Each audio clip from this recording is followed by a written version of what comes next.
अब देखते हैं कि निवारक निरोध से संबंधित बनाई गई विधियां कौन कौन सी थी। हालांकि ये जो कानून बनाए गए थे निवारक निरोध से संबंधित, ये समाप्त हो चुके हैं, अब ये लागू नहीं होते।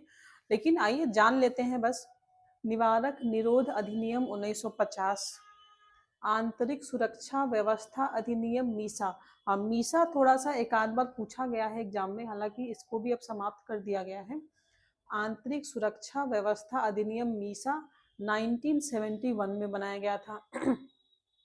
विदेशी मुद्रा संरक्षण व तस्करी निरोध अधिनियम 1974 में बनाया गया था। राष्ट्रीय सुरक्षा कानून 1980 में बना था। और आतंकवादी एवं विध्वंसकारी गतिविधियां निरोधक कानून टाडा, इसके बारे में भी पूछा गया है। पोटो कब आया था? 2001 में बनाया गया था। अब देखते हैं शोषण के विरुद्ध अधिकार, ये अनुच्छेद 23 और 24 में दिया गया है कि शोषण के विरुद्ध अधिकार जो होता है। अब इसमें देखते हैं कि अनुच्छेद 23 के 1 में है कि मानव के बलात् श्रम और दुर्व्यापार का प्रतिषेध, यानी कि कोई भी व्यक्ति किसी व्यक्ति का व्यापार या खरीद बिक्री नहीं कर सकता और उससे जबरदस्ती कोई कार्य नहीं करवाया जा सकता है। बेगारी नहीं करवा सकते कि आप किसी से कोई काम करवा लें और पैसा न दें। तो ऐसा इसका ये दंडनीय अपराध है। किसके तहत? अनुच्छेद 23(1) के तहत। अनुच्छेद 23 के 2 में क्या है? अब यहाँ अपवाद है। यहाँ कहा गया कि आप किसी के साथ भी जो है कि जबरदस्ती कोई सेवा नहीं ले सकते बिना पैसा दिए, और जबरदस्ती उसका श्रम नहीं लिया जा सकता है। लेकिन यहाँ राज्य जो है वो सामाजिक हित में सैन्य सेवा या सामाजिक सेवा के लिए जबरन सेवा ले सकता है।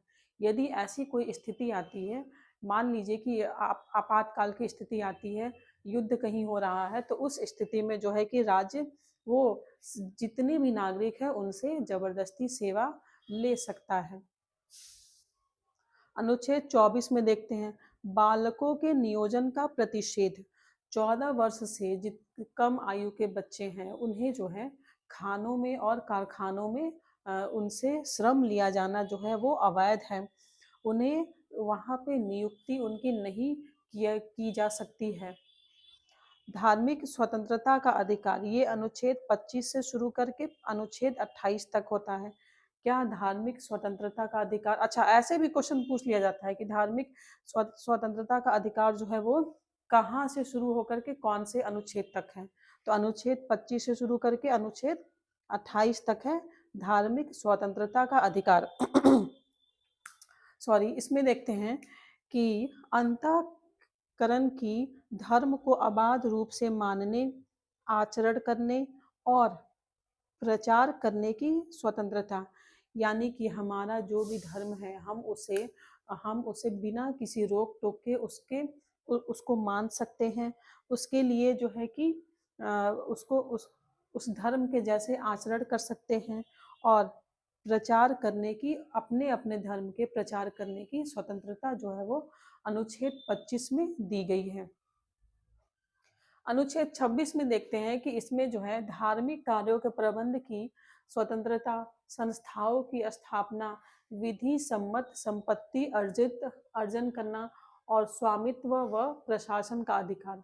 अनुच्छेद 26 कहता है कि हम अपने धर्म के अनुसार जो है प्रबंध की स्वतंत्रता है।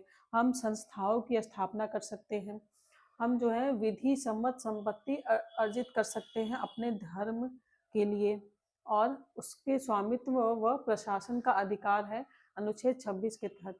तभी तो हम देखते हैं जब भी ये दुर्गा पूजा वगैरह होता है तो बीच रोड पे भी लोग जो है पंडाल लगा लेते हैं, क्योंकि वो अनुच्छेद 26 के तहत जो है वो काम कर रहे होते हैं।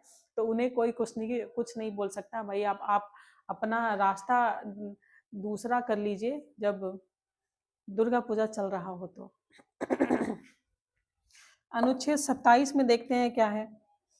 इसमें जो है धार्मिक संस्थान कर मुक्त होगा। इसके अनुसार जो है ये कह रहा है कि यदि कोई भी संस्था या कोई व्यक्ति ऐसा व्यक्ति है जिसकी जो भी आमदनी है या जो भी इनकम है वो किसी धार्मिक संस्थान के लिए निश्चित कर दिया गया है, तो वो जो धार्मिक संस्थान है वो कर मुक्त होगा, उससे कोई कर, कोई टैक्स नहीं लिया जाएगा। अनुच्छेद 28 में देखते हैं क्या है। अनुच्छेद 28 में किसी शिक्षा संस्थान में, अच्छा, राज्य द्वारा स्थापित किसी कोई भी शिक्षण संस्थान है, कोई गवर्नमेंट स्कूल है, उसमें जो है किसी भी धर्म की शिक्षा नहीं दी जाएगी। यानी कि भारत का कोई अपना धर्म नहीं है, इसलिए यहाँ पर किसी भी स्कूल में या किसी भी संस्थान में किसी भी धर्म की शिक्षा नहीं दी जाएगी। संस्कृति व शिक्षा संबंधी अधिकार। संस्कृति व शिक्षा संबंधी अधिकार जो है ये अल्पसंख्यक वर्गों के लिए का अधिकार है। इसमें जो है अनुच्छेद 29 से अनुच्छेद 30 तक जो है संस्कृति व शिक्षा संबंधी अधिकार दिए गए हैं। इसके तहत जो है अनुच्छेद 29 में दिया गया है कि अल्पसंख्यक जो वर्ग हैं वो अपनी संस्कृति और लिपि और भाषा को जो है कि बनाए रख सकते हैं और उन्हें इस आधार पे किसी भी सरकारी संस्थान में प्रवेश से रोका नहीं जाएगा। अब देखते हैं कि भारत में जो अल्पसंख्यक वर्ग है वो कौन कौन से हैं। तो मुस्लिम, पारसी, ईसाई, सिख, बौद्ध और जैन, ये 6 समुदाय हैं जिन्हें कि भारत में अल्पसंख्यक वर्गों में रखा गया है। 2005 में प्रधानमंत्री का 15 सूत्रीय कार्यक्रम चलाया गया था। अल्पसंख्यक वर्गों के समुचित विकास के लिए 15 सूत्रीय कार्यक्रम चलाया गया था।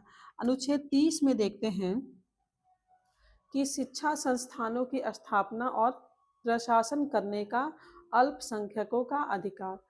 अनुच्छेद 30 कहता है कि जितने भी अल्पसंख्यक वर्ग हैं वो अपनी पसंद के शिक्षण संस्थान की स्थापना कर सकते हैं, उसका प्रशासन कर सकते हैं। अब देखते हैं कि संवैधानिक उपचारों का अधिकार जो अनुच्छेद 32 से लेकर 35 तक है, ये क्या कहता है। तो संवैधानिक उपचारों का जो अधिकार है इसे डॉक्टर भीमराव अंबेडकर ने संविधान की आत्मा कहा है। किसे?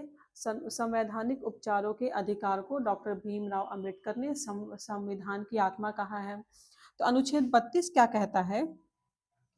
अनुच्छेद 32 वन कहता है कि नागरिकों के जितने भी मौलिक अधिकार हैं उनकी रक्षा करने की गारंटी देता है अनुच्छेद 32 वन।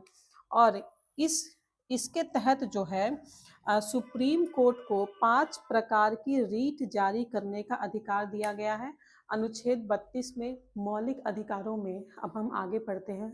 सुप्रीम कोर्ट के पास जो है अनुच्छेद 32 के तहत 5 टाइप के रीट जारी करने का अधिकार है जिससे कि मौलिक अधिकारों की रक्षा की जा सके। तो पहला है बंदी प्रत्यक्षीकरण। इसके द्वारा जो है इसका शाब्दिक अर्थ होता है आपके पास शरीर है। इसका मतलब है कि यह जो रीट है यह उस व्यक्ति की प्रार्थना पे जारी किया जाता है सुप्रीम कोर्ट के द्वारा जिसे यह लगता है कि उसे अवैध रूप से बंदी बनाया गया है और सुप्रीम कोर्ट जो है वो आदेश देती है अधिकारी को कि भाई आप जो बंदी बनाए हुए व्यक्ति को सही समय पे और सही स्थान पे प्रस्तुत करें ताकि जो बंदी बनाए जाने का कारण है उस पर कोर्ट विचार कर सके। दूसरा रीट है परमादेश। इसका शाब्दिक अर्थ होता है हम आदेश देते हैं। यदि कोई पदाधिकारी अपने सार्वजनिक कर्तव्यों का पालन नहीं करता है, निर्वाह नहीं करता है, तो उस अधिकारी को निर्देश दिया जाता है कि आप अपने सार्वजनिक कर्तव्यों का निर्वाह करें। तीसरा है प्रतिषेध लेख। इसका शाब्दिक अर्थ होता है रोकना। इसमें जो है उच्च न्यायालय और सुप्रीम कोर्ट और हाई कोर्ट जो है कि वो अपने नीचे के निम्न जो न्यायालय है उनको आदेश देते हैं कि आप इस मामले में कार्यवाही ना करें क्योंकि यह आपके अधिकार क्षेत्र से बाहर है। चौथा है उत्प्रेषण। इसका शाब्दिक अर्थ है प्रमाणित होना या सूचना देना। इसका इसमें इस रीट के अंतर्गत क्या है कि जो भी वरिष्ठ न्यायालय है वो जो है निम्न अधीनस्थ न्यायालय को निर्देश देती है कि आपके यहाँ जो लंबित मुकदमे हैं उनके न्याय निर्णय के लिए आप उसे वरिष्ठ अदालतों को भेज दें। पांचवा रीट है अधिकार परीक्षा लेख। इसके अनुसार जो है कि किसी अधिकारी से, किस अधिकार से, इसका अर्थ यह होता है कि यदि जब कोई व्यक्ति उस अधिकारी के रूप में कार्य करता है जिस अधिकारी के रूप में कार्य करना उसके लिए उसके संवैधानिक नहीं है। पांचवा रीट है जो कि जारी किया जाता है सुप्रीम कोर्ट के द्वारा, अधिकार परीक्षालेख। इसका शाब्दिक अर्थ है किस अधिकार से, यानी कि जब कोई व्यक्ति उस पदाधिकारी के रूप में कार्य करने लगता है जिसके रूप में कार्य करने के लिए उसे उसके पास वैधानिक अधिकार नहीं है, तो सुप्रीम कोर्ट जो है वो अधिकार परीक्षा जारी करके उस व्यक्ति से पूछती है कि किस अधिकार से आप जो है इस पद पे कार्य कर रहे हैं। अब देखते हैं कि दंड से संबंधित कुछ वैधानिक शब्दावली हैं। इनसे भी क्वेश्चन पूछा गया है बहुत बार। लघुकरण, इसका मतलब होता है कि सजा की प्रकृति को बदलना, यानी अगर किसी को मृत्यु दंड दिया गया है तो उसे कठोर कारावास के रूप में बदल दिया जाता है। लघुकरण का मतलब क्या है कि सजा की प्रकृति को बदलना। अगर किसी को मृत्यु दंड दिया गया है तो उसे कठोर कारावास में बदल दिया जाता है। परिहार, परिहार का अर्थ होता है सजा की अवधि को बदलना, यानी कि अगर किसी को 2 साल की कठोर कारावास की सजा है तो उसे 1 साल की कठोर कारावास की सजा में बदल दिया जाता है। विराम, विराम का शाब्दिक अर्थ है इसका अर्थ है विशेष परिस्थितियों की वजह से सजा को कम करना। यदि कोई महिला जो है वो गर्भवती है या फिर कोई व्यक्ति अपंग है तो उस स्थिति में जो है कि सजा को कम कर दिया जाता है। प्रविलंबन, इसका अर्थ होता है दंड को कुछ समय के लिए टालना। यदि किसी व्यक्ति को मृत्यु दंड दिया जाना है तो उसे कुछ विशेष परिस्थितियों में कुछ समय के लिए टाला जा सकता है। अब अनुच्छेद 33 और 34 जो है वो मौलिक अधिकारों का अपवाद है। अच्छा, इससे भी क्वेश्चन पूछा गया है कि मौलिक अधिकारों के अपवाद की बात करें तो कौन से 2 ऐसे अनुच्छेद हैं जिन्हें मौलिक अधिकारों का अपवाद कहा जाता है। तो अनुच्छेद 33 और 34 जो है इन्हें मौलिक अधिकारों का अपवाद कहा जाता है। अब मौलिक अधिकारों में संशोधन के बारे में पढ़ते हैं। तो गोलकनाथ बनाम पंजाब राज्य, अच्छा ये केस जो है बहुत प्रसिद्ध हुआ है। ये बहुत बार पूछा गया है इससे क्वेश्चन कि गोलकनाथ बनाम पंजाब राज्य 1967 में हुआ था। इसमें जो है निर्णय दिया गया था कि संविधान के किसी भी भाग में संशोधन किया जा सकता है। अनुच्छेद 368 और मूल अधिकार भी शामिल है इसमें, यानी कि संविधान के सारे भागों में कुछ भी वो मूल अधिकार हो या फिर अमेंडमेंट एक्ट जो है, अमेंडमेंट अनुच्छेद जो है 368 उसमें भी संशोधन किया जा सकता है। उसके बाद आता है सुप्रीम कोर्ट गोलकनाथ बनाम पंजाब राज्यवाद। इसमें क्या कि इस केस में क्या किया गया, सुप्रीम कोर्ट ने जो है कि निर्णय दिया कि संसद जो है वो मूल अधिकारों में संशोधन नहीं कर सकती है। तो गोलकनाथ बनाम पंजाब राज्य का जो संशोधन था उसे निरस्त करते हुए सुप्रीम कोर्ट ने यहाँ निर्णय दिया कि संसद मूल अधिकारों में संशोधन नहीं कर सकता है। 24वां संशोधन देखते हैं। इसमें जो है अनुच्छेद 368 के माध्यम से मूल अधिकारों में संशोधन किया जा सकता है। अब 24वां संशोधन में यह निर्णय दिया गया कि अनुच्छेद 368 के माध्यम से जो है कि मूल अधिकारों में संशोधन किया जा सकता है। केशवानंद भारती केस, केरल राज्यवाद, ये भी बहुत इम्पोर्टेंट है।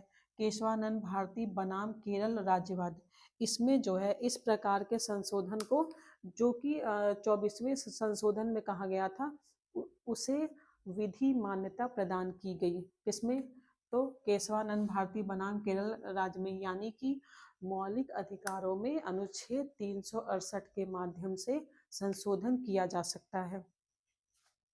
42वां संशोधन देखते हैं। ये 1976 में हुआ था। इसमें जो है कि अनुच्छेद 368 में खंड 4 व खंड 5 जोड़े गए। इस प्रकार किए गए संशोधन को न्यायालय में प्रश्नगत नहीं किया जाएगा। यानी कि ये जो संशोधन किया गया है कि संसद जो है कि अनुच्छेद 368 के माध्यम से मूल अधिकारों में संशोधन कर सकती है। संसद के द्वारा किए गए संशोधनों पे प्रश्न नहीं उठाया जा सकता किसी भी न्यायालय में। मिनर्वा मिल्स बनाम भारत संघ में 1980 में जो हुआ था, इसमें देखेंगे संविधान की आधारभूत लक्षणों की रक्षा करने का अधिकार न्यायालय को है। इसमें क्या दिया गया था कि संविधान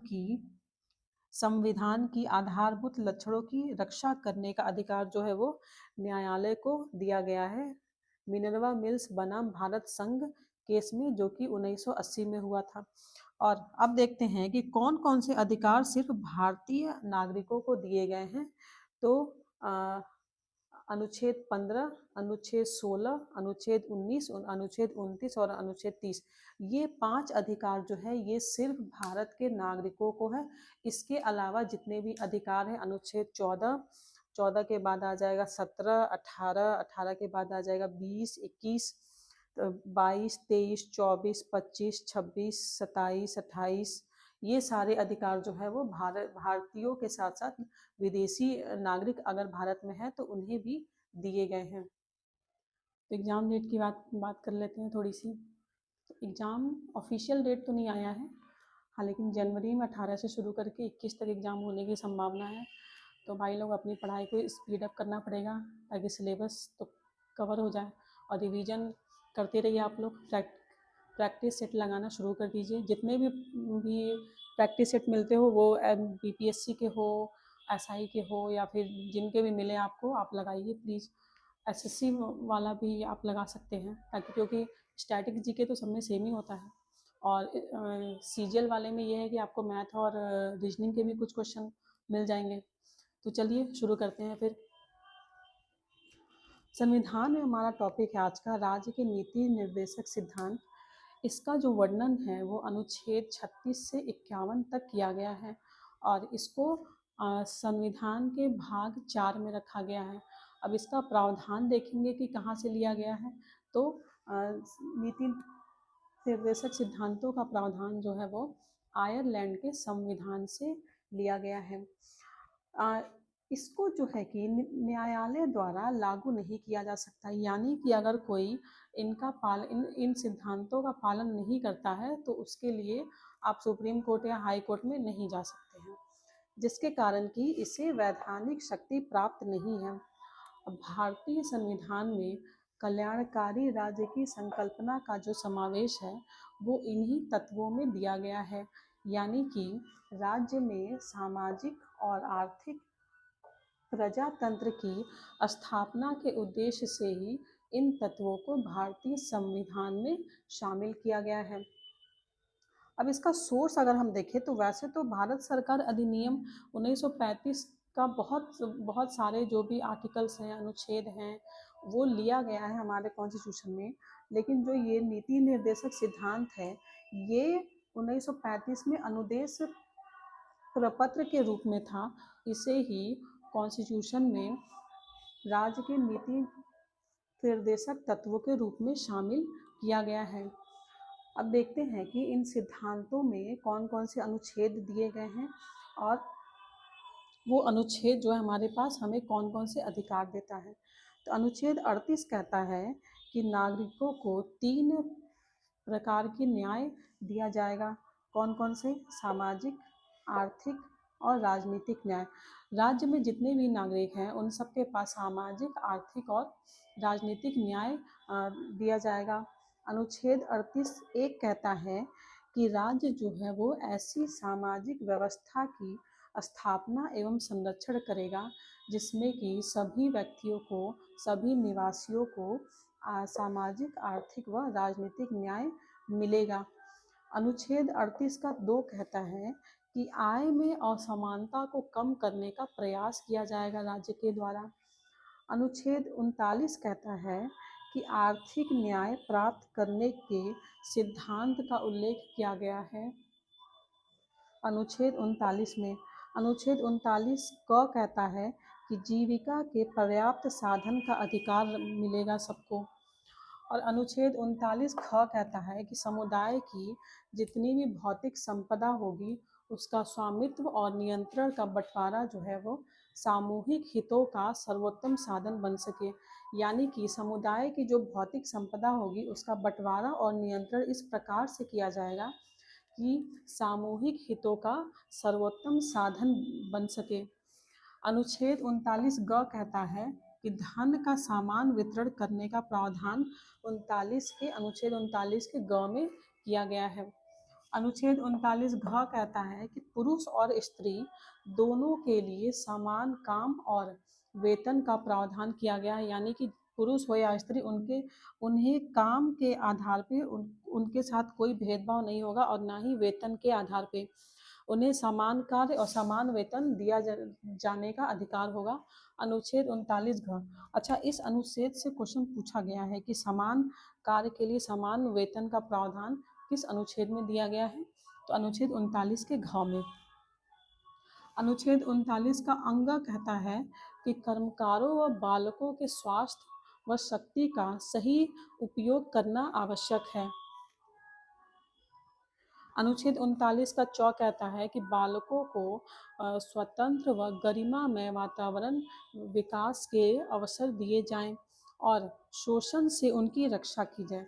जितने भी बालक हैं जिनकी उम्र 14 साल से कम है उन्हें स्वतंत्र व गरिमामय वातावरण विकास के अवसर दिए जाएं और शोषण से उनकी रक्षा की जाए। अब इस आर्टिकल को जो है कि 42nd अमेंडमेंट जो हुआ था उस समय जोड़ा गया था। अनुच्छेद 40 कहता है कि जितने भी गांव हैं उन सभी में ग्राम पंचायतों का संगठन किया जाएगा। अनुच्छेद 41 कहता है कि कुछ दशाओं में शिक्षा, काम और लोक सहायता पाने का अधिकार होगा। 41 क्या कहता है कि कुछ दशाओं में शिक्षा, काम और लोक सहायता पाने का अधिकार होगा।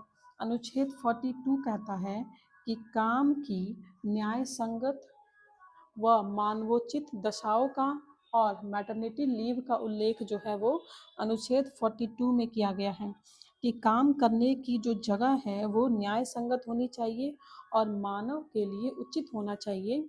ऐसी दशाओं का प्रावधान और मैटरनिटी लीव का उल्लेख जो है वो अनुच्छेद 42 में किया गया है। अनुच्छेद 43 कहता है कि कर्मकारों के लिए निर्वाचन मजदूरी व कुटीर उद्योगों को प्रोत्साहन देना। जितने भी छोटे मोटे काम होते हैं यानी एमएसएमई उन्हें प्रोत्साहन देना और कर्मकारों के लिए निर्वाचन मजदूरी का प्रावधान किसमें किया गया है? अनुच्छेद 43 में। अनुच्छेद 43 क कहता है कि उद्योगों के प्रबंधन में यानी कि मैनेजमेंट में जो है कि कर्मकारों का भाग लेना आवश्यक कर दिया गया है। अनुच्छेद 43 क के तहत जो है उद्योगों में जो मजदूर काम करते हैं उनके लिए जो है भाग लेना आवश्यक हो गया है उद्योगों के प्रबंधन में।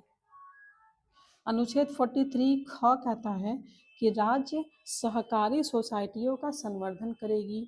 43 ख क्या कहता है कि राज्य जो है वह सहकारी सोसाइटियों का संवर्धन करेगी। तो राज्य के नीति निर्देशक सिद्धांत में हम आगे के अनुच्छेदों के बारे में जानते हैं।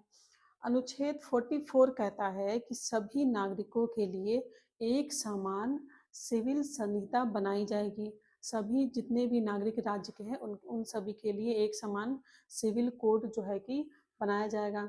अनुच्छेद 45 कहता है कि जितने भी बालक हैं उनके लिए निःशुल्क व अनिवार्य शिक्षा देना अनिवार्य होगा, कर्तव्य होगा राज्य का कि वो बालकों के लिए निःशुल्क व अनिवार्य शिक्षा प्रदान करें। अनुच्छेद 46 कहता है कि अनुसूचित जाति और अनुसूचित जनजातियों के लिए एससी, एसटी और जो दुर्बल वर्ग हैं उनके लिए शिक्षा व अर्थ संबंधी हितों की अभिवृद्धि की जाए। राज्य जो है वो एससी के लिए, एसटी और दुर्बल वर्गों के लिए शिक्षा व अर्थ संबंधी हितों की अभिवृद्धि करेगा। अनुच्छेद 47 कहता है कि जितने भी लोग हैं उनके पोषाहार स्तर में, जीवन स्तर को ऊंचा करने लोक स्वास्थ्य में सुधार करने का कर्तव्य जो है वो राज्य का होगा। पोषाहार स्तर और जीवन के स्तर को ऊंचा करने के लिए जो है कि राज्य लोक स्वास्थ्य में सुधार करेगी।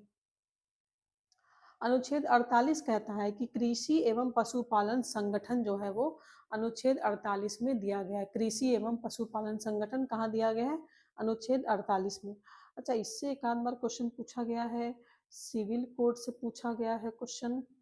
अनुच्छेद 48 क कहता है कि पर्यावरण संरक्षण तथा संवर्धन एवं वन एवं वन्य जीवों की रक्षा करना जो है वो राज्य का कर्तव्य होगा। अनुच्छेद 48 क क्या कहता है कि पर्यावरण संरक्षण तथा पर्यावरण संवर्धन, वन एवं वन्य जीवों की रक्षा करना जो है वो राज्य का कर्तव्य होगा। इस अनुच्छेद को 42वां संशोधन के द्वारा जोड़ा गया था। 42वां संशोधन कब हुआ था? 1976 में, जिसके तहत जो है अनुच्छेद 48 का directive principles of state policy में जोड़ा गया था। अनुच्छेद 49 कहता है कि राष्ट्रीय स्मारकों, भारत के जितने भी राष्ट्रीय स्मारक हैं, स्थान हैं, वस्तु हैं, उनका संरक्षण करना जो है वो राज्य का कर्तव्य है। अनुच्छेद 50 कहता है कि कार्यपालिका एवं न्यायपालिका का पृथक्करण, यानी कार्यपालिका और न्यायपालिका की जो शक्तियां हैं वो अलग अलग है। अच्छा, ये याद करना आसान है कि इसमें जो है कार्यपालिका और न्यायपालिका को अलग अलग कर दिया गया। आर्टिकल 50 कर दिया गया। अनुच्छेद 51 में क्या है कि अंतर्राष्ट्रीय शांति और सुरक्षा की अभिवृद्धि। अनुच्छेद 51 कहता है कि अंतर्राष्ट्रीय शांति और सुरक्षा की अभिवृद्धि करेगा राज्य।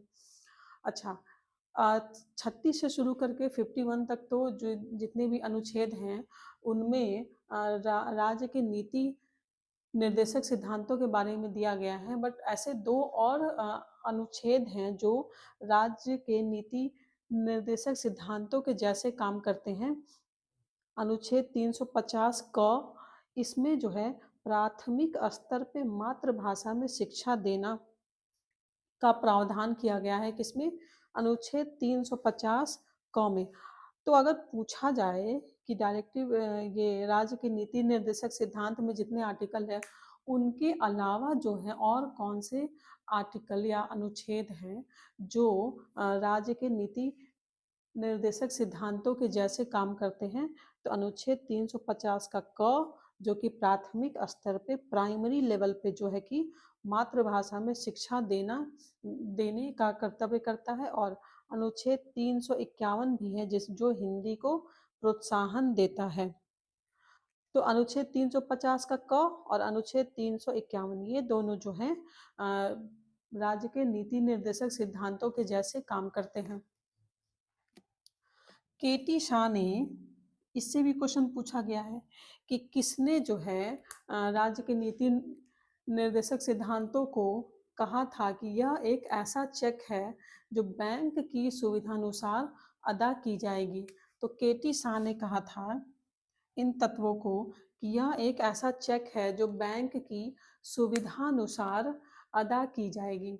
अब पढ़ते हैं मौलिक कर्तव्यों के बारे में, जानते हैं मौलिक कर्तव्यों को। हम सब जानते हैं कि मौलिक कर्तव्य जो है हमारे मूल संविधान में नहीं था, इसे बाद में जोड़ा गया है। तो कब जोड़ा गया? सरदार स्वर्ण सिंह की अनुशंसा पे मौलिक कर्तव्यों को हमारे संविधान में 42वां संशोधन करके जोड़ा गया। अब जब 42वां संशोधन हुआ था तो उस समय सिर्फ 10 मौलिक कर्तव्यों को ही जोड़ा गया था। उसके बाद जब 86 संशोधन हुआ, 86वां संशोधन हुआ, तो उसमें 11वां मौलिक कर्तव्य को जोड़ा गया। मौलिक कर्तव्य की बात करें तो इसका जो प्रावधान है वो रूस के संविधान से लिया गया है। रूस के संविधान से लिया गया है मौलिक कर्तव्य का प्रावधान। इसे भाग 4A में रखा गया है। भाग 4A 4 के ए में रखा गया है। और अनुच्छेद कौन सा है? तो 51 का ए, 51 के ए में मौलिक कर्तव्यों को रखा गया है। अब बारी बारी से देखते हैं कि जो हमारे 11 मौलिक कर्तव्य हैं वो कौन कौन से हैं। तो पहला है 51A के ए में क्या है? तो जितने भी नागरिक हैं, भारत के नागरिक जो हैं, उन्हें संविधान का पालन करना, उसके आदर्शों, संस्थाओं, राष्ट्रध्वज, राष्ट्रगान का आदर करना चाहिए। दूसरा मौलिक कर्तव्य 51A के बी में इसका है कि राष्ट्रीय आंदोलन को प्रेरित करने वाले उच्च आदर्शों को हृदय में संजोए और उनका पालन करें। यानी कि भारत के जो नागरिक हैं उनका यह कर्तव्य है कि राष्ट्रीय आंदोलन को प्रेरित करने वाले जो उच्च आदर्श हैं उनको अपने हृदय में संजोए और उनका पालन करें। अनुच्छेद 51A का सी कहता है कि भारत की एकता, अखंडता, प्रभुता की रक्षा करें। 51A कहता है कि देश की रक्षा करें। नागरिक जो है उनका यह कर्तव्य है कि वह अपने देश की रक्षा करें। 51A का ई कहता है कि नागरिक जो है वो अपने अंदर अपने सभी नागरिकों में समरसता व समान भाईचारे की भावना का निर्माण करें। अनुच्छेद 51A का एफ कहता है कि सामाजिक संस्कृति की गौरवशाली परंपरा का महत्व समझे व संरक्षण करें।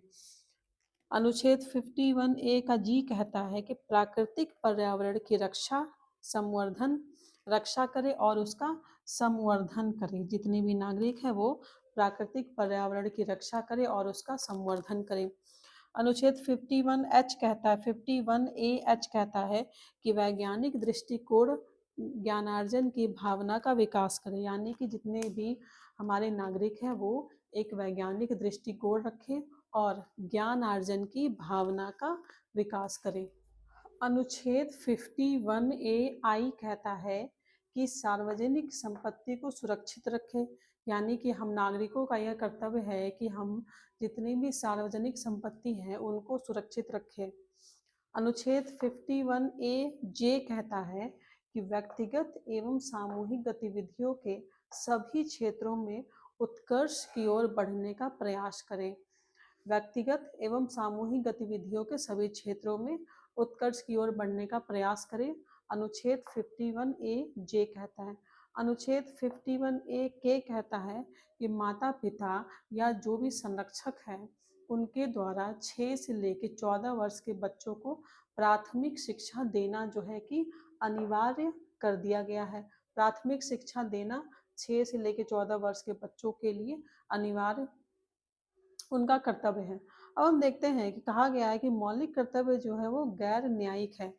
इसका मतलब ये है कि यदि कोई व्यक्ति मौलिक कर्तव्यों का पालन नहीं करता है तो कोई भी जो है उसके विरुद्ध न्यायालय की सहायता नहीं ले सकता और ना ही न्यायालय उनसे उनकी इच्छा के विरुद्ध जो है इन कर्तव्यों का पालन कराया जा सकता है। तो स्टूडेंट आप प्लीज़ वीडियो देखिए, लाइक करिए, शेयर करिए, सब्सक्राइब करिए और स्टडी करते रहिए क्योंकि एग्ज़ाम बहुत जल्दी होने वाला है। Thank you.